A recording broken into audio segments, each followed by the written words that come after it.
بسم اللہ الرحمن الرحیم۔ اللہ تبارک و تعالی جل جلالہ کا لاکھوں کروڑوں احسان اور اس کے پیارے محبوب حضرت محمد مصطفیٰ صلی اللہ علیہ وآلہ وسلم برگاہ بے کس پناہ کے اندر ہدیہ درود و سلام عرض کرنے کے بعد، کریم رب بے نیاز ذات ہے، اس کو کسی قسم اٹھانے کی ضرورت تو نہیں ہے، لیکن اس کریم پروردگار نے اپنی لاریب کتاب کے اندر مختلف قسمیں کھائی ہیں۔ ایک قسم کا انداز بڑا نرالا ہے۔ کریم رب نے فرمایا لا اقسم بہذا البلد، فرمایا قسم ہے مجھے اس شہر مکہ وانت حل بہذا البلد، اس شہر کی اس لیے قسم ہے کہ اس شہر میں آپ تشریف لائے ہیں، حلول فرمایا ہے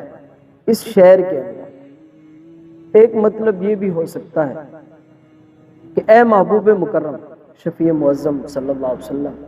آپ اس شہر کے اندر تشریف لائے ہیں، آپ کی یہاں ولادت باسعادت ہو، یہاں کی فضاؤں کو آپ نے اپنے وجود اطہر کے اندر لے کر آپ یہاں فرامہ ناز فرماتے رہے، آپ ان گلیوں کے اندر گھومتے رہے اور ان کی فضائیں آپ کے جسم اطہر کے ساتھ مس ہوتی رہی، اور یہی فضائیں مکہ المکرمہ کی جن کے اندر آپ دن رات گزرتے رہے، آپ کے مبارک دن مبارک لمحے گزرتے رہے۔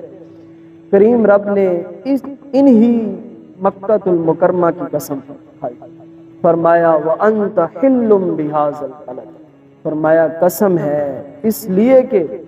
آپ اس مبارک شہر کے اندر آپ نے حلول فرمایا، آپ یہاں آرام فرماتے رہے،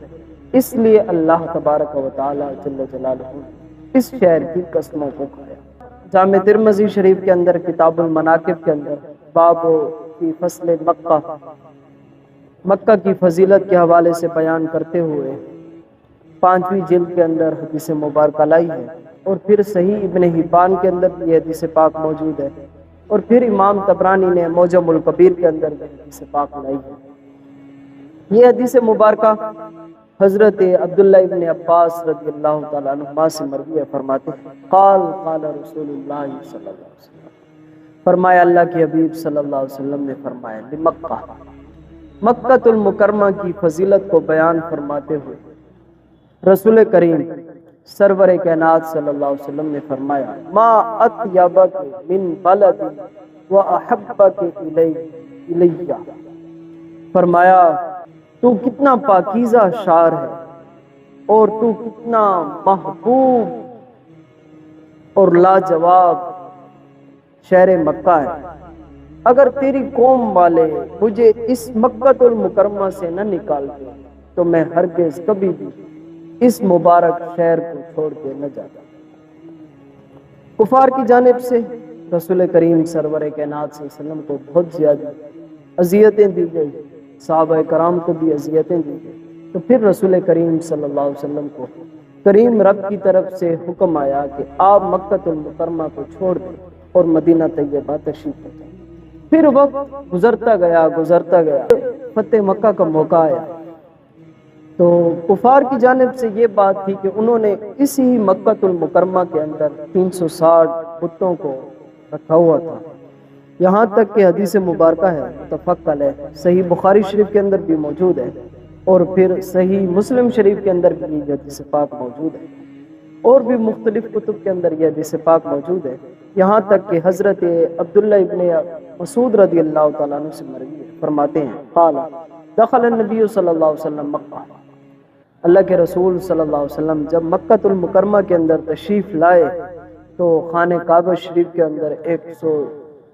360 بت بندے ہوئے تھے،